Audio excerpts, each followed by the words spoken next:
Potentials. Hello, welcome to Potentials. Now I'm your anchor, Afolabi Adun. I'm a trainer, I'm a life skills coach, and today we'll be looking at personal effectiveness. All right? What is personal effectiveness?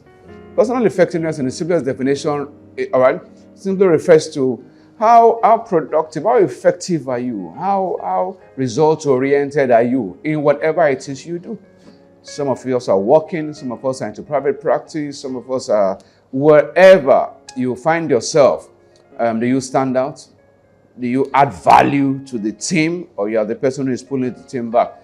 You know, there are three kinds of people in every organization, in every family, in every group, in every church, in every mosque, once you have up to 10 people, just know that there are three kinds of people, and I'll give you the three now. Are you ready? There are those who make things happen. There are those who watch things happen. And unfortunately, there are those who wonder what happened. Which one are you in the group that you belong? Are you making things happen? Are you watching things happen? Or are you wondering what is happening? All right, so to be effective, you must seek to make things happen. When you're not around, is it obvious? Because of the value addition. Did they miss you in your absence?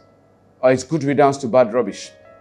I say this to you. If your presence is not noticed, your absence will not be felt. I'll say that again. If your presence is not noticed, your absence will not be felt. Work in such a way that your presence is noticed, your value addition is clear. All right? Be an asset to your organization, not a liability. All right? Now, in under effectiveness, you need to look at two major areas under personal effectiveness. The first one is your key result area, and the second one is your key performance indicator. Now, your key result area, we call that KRA. Are those things that you must do that are expected of you on your job. Some of us are working for people and you are not concentrating on your KRA. You are doing what you think you should do, not necessarily what should be done. So your key result area are those things that give you maximum results. Then your KPI, your key performance indicators, are the things that will be used to measure your performance. And you are not the one to determine your KPI. Whoever you work for is the one that will tell you. So don't say, I did my best. We're not interested in your best. Did you do what you were supposed to do? Because you will be appraised based on your key performance indicators, not necessarily based on your own self-performance indicators. So remember those words. Those are KPI, key performance indicators, KRA, key results area. When you get back to work on Monday or whenever the next working day, go and find out from your boss, sir, what are my key performance indicators? What are the things you are actually looking out for? You want me to, all right? And then you must also ask yourself, what are your key result areas? All right. Now there are variables for determining effectiveness. And I want to share that with you. What are the variables? If I have a company today, which I do, what are the things I look out for to determine who is effective or not? And they are not in isolation, they are combined. So the first thing you must be concerned about, if you're also a boss here, you own a company, these are the variables you should use to determine who is effective for you. And then if you're a worker, the variables you use to determine, you must use to get your boss to be interested in what you are doing. Number one is volume/quantity of work. How much productive work are you doing in that organization? How much productive work, quantity of work? Are you that person who earns away from work, who moves the hard work to other people? Who says things like, I don't want stress, I cannot kill myself. Yes, but for goodness sake, earn your pay. So number one, quantity, volume of work. Number two is quality of work. How well do you do your work? Because somebody can do a lot and not do it well. So be concerned about your volume of work. Be concerned about your quality of work. Minimal errors. Are you that person that rehearses on stage? Always making mistakes, avoidable mistakes? Try and get it right the first time. Try and be somebody who is perfection driven. Get it right the first time. Dot your I's, cross your T's, reduce your excuses, reduce your mistakes. Perfection is the ability to minimize your mistakes. Stop giving excuses every time. Hey, that's what I wanted. Get it right the first time. Get it right the first time. So number two is quality of work. How well do you do your work? Where you work, where you function, how well do you do your work? Number three, speed of delivery. How fast do you do your work? Are you a slow worker? Always foot dragging? You will not win in today's world. You will not win. It's not a threat. It's not a curse. It's a promise. You need to be faster in what you carry out a time audit on your work. Always sending in reports late. Always getting getting things done late. No, that's not for today. To stand out in any organization, you must be qualitative in your work. You must do a lot of work, and then, of course, and I'm not just talking about volume, I'm talking of sense, smart work. And then you must also deliver on time. Then initiative, that's the next one. I talked about quality, quantity of work, quality of work, speed of delivery. Then initiative. What is initiative? Ability to do what is right without being told. This is what will stand you out. People who are self-driven, not people who are externally driven, not people who wait to be told what to do. So, initiative. How independent of supervision do you work? The next thing we use is resource conservation. How much resources do you conserve in doing your work?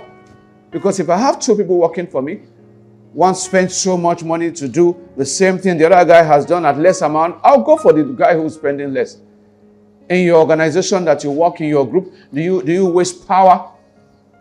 Fans are on, lights are on, ACs are on, gadgets are on that don't have to be on. Lights are on in the daytime, even outside. You're not concerned about cost reduction. You waste stationery, you waste consumables. You might need to begin to watch out for things or all that stuff. Resource conservation. Resource conservation.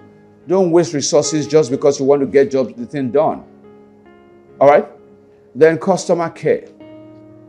How do you treat customers? How do you treat people that come around?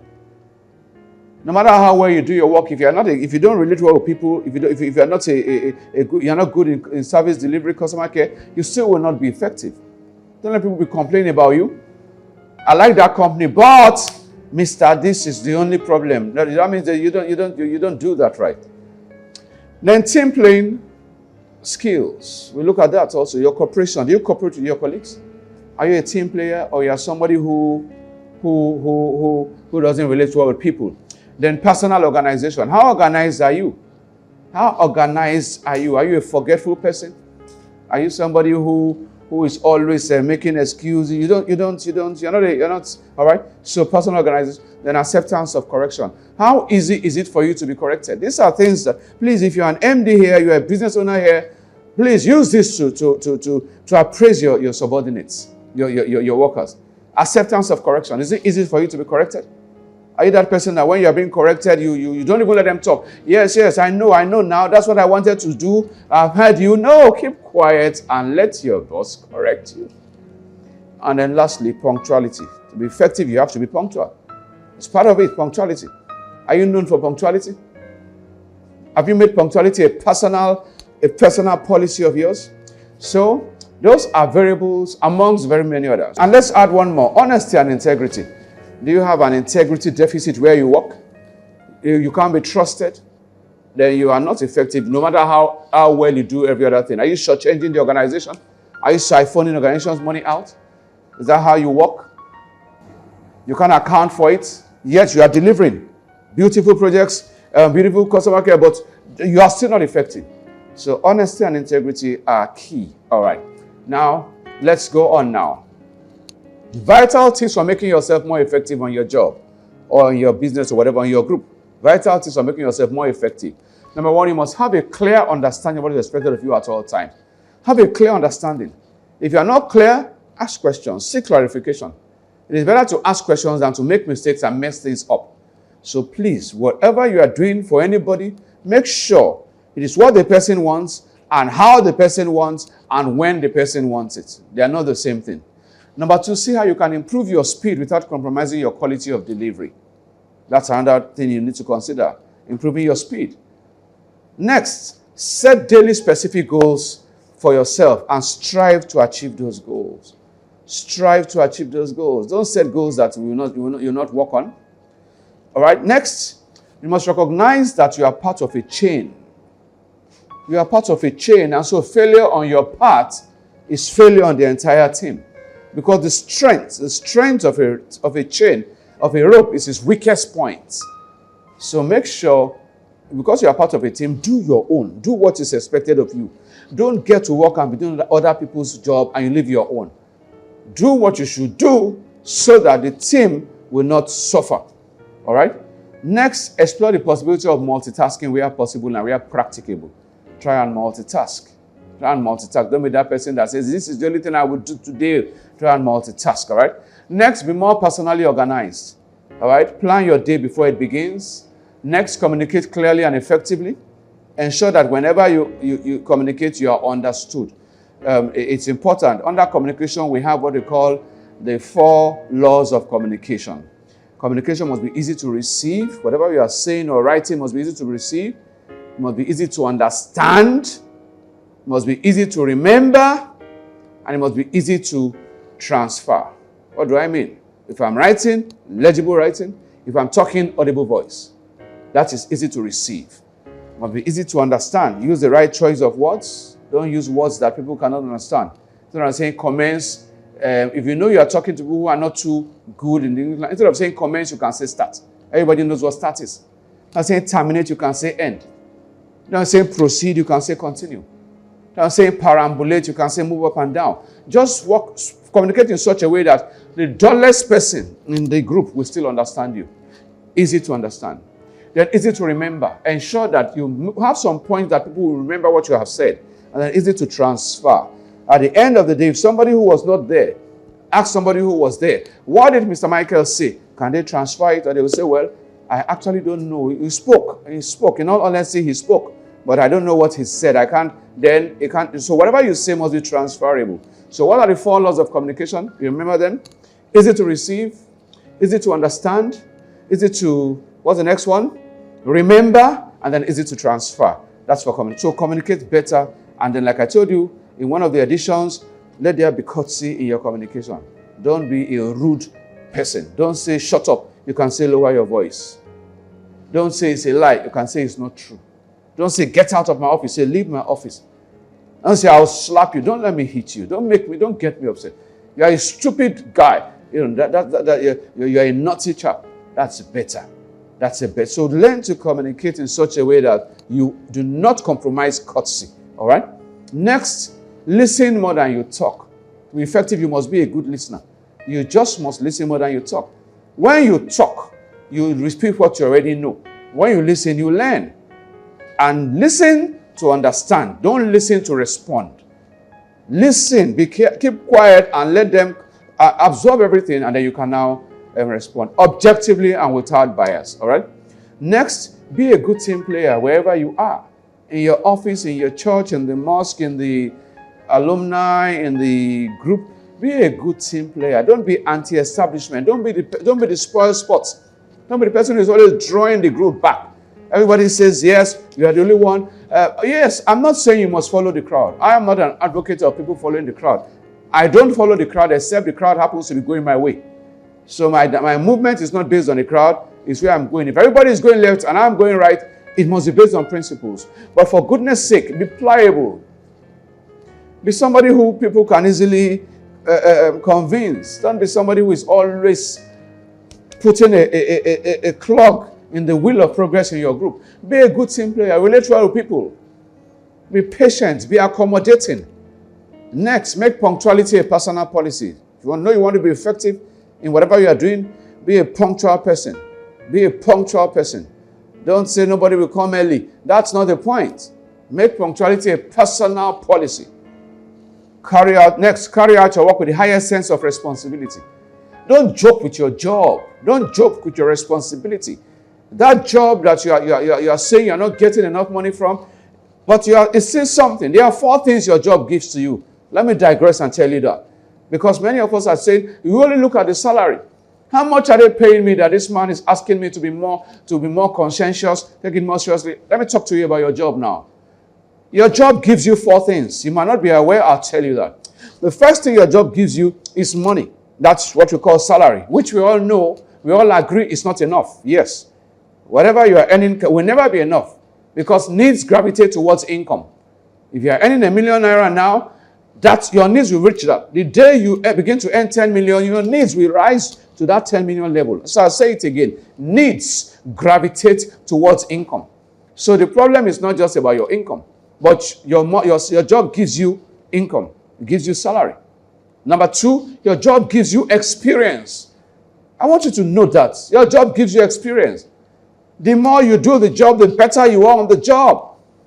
Where did you get the experience from? If you want to get a better job tomorrow, you want to go, they will ask you, how many years experience? Where did you get the experience from? From your job. You don't get experience by fasting and prayer. You don't get experience by wishing. You don't get experience by sitting in your house. So your job gives you experience. If you have a doctor who has a 20-year experience because he has been practicing for 20 years, he couldn't have gotten that experience in his house. So your job gives you experience. Number three, your job gives you network. You are meeting people because of the job. If you were in your house, you wouldn't know the people you know. Every day you go to work, you meet this person, you meet that person. Some customers come, you exchange numbers. Your colleagues, it's adding to your network. And your network will determine your net worth. The people you know will determine your worth altogether. The friends you are making are the people your children will call connection tomorrow. So your job gives you money. Your job gives you experience. Your job gives you network. And number four, your job gives you dignity. You have a place to go. Not everybody has a place to go. You wake up in the morning, you put up, you go somewhere. It's a blessing from God. Don't joke with your job. Don't joke with your job. Don't joke with your job. That's why I said, carry out your job, your work with the highest sense of responsibility. There is dignity in labor. No matter what you are doing something, you are better than the person who is not doing anything. And don't let any job be too small for you to do, so long as it's legitimate. Money paid from dirty work does not smell. What did I say? Money paid from dirty work. The work is dirty, but the money you get from it is not dirty. If you are into refuse collection, the refuse is dirty, but the money being paid is not dirty. You must understand this. Take your work seriously. Remember, not everybody has a job.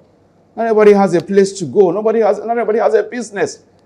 All right. Next, be dependable. I'm talking about vital things to make yourself outstanding at work. All right? So, be dependable. Be reliable. Be diligent. Even the Bible says, seest thou a man diligent in his business, in his work, he will not stand before useless people. He will stand before people that matter. Be conscientious. Be proactive. Think ahead. That's the next one. Think ahead. Anticipate problems before they occur. Be a problem solver in your organization. Not the one causing problems. Then you must next have a reputation for honesty and integrity. Do not have an integrity deficit. All right? Be known for honesty. Don't take what does not belong to you. Don't shortchange your organization. Don't inflate prices. Don't cheat people. The money you need to do big things in life are not from all the ones that are stolen. Let God bless your hustle. Let God bless your hustle. Little becomes much when God is in it. That's a personal philosophy I have. I don't take what does not belong to me. And in most cases, I do more than is expected of me. And I know that one day, the God that I serve will reward me for the different things I do. Potential is on air now. We're not charging. We're not asking you for anything. But we're adding value and impacting life because that's what we owe. That's what I owe my world. The world does not owe me anything. I owe my world something. I must leave this world better than I met it. And then lastly, you must understand vertical and horizontal relationships. What does that mean? Recognize relationships.